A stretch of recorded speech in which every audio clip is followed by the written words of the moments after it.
সকালবেলা দেখলাম মালটা হেঁটে চলে বেড়াচ্ছে আর এখন মরে গেল। হ্যাঁ রে, আমিও তো দেখলাম সকালবেলা পুকুরে ধারে বসে বসে বিড়ি টানছে। আমি আরো একটা বিড়ি চেয়ে খেলাম। এবার ঠাকুমাটার কি হবে? আমার ভাতার মরে গেল।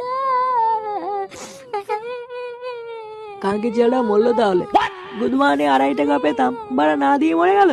সে বাড়া দেবে দেবে না দেবে না দেবে, আজ থেকে বাড়া বুড়োর বউ আমার। কি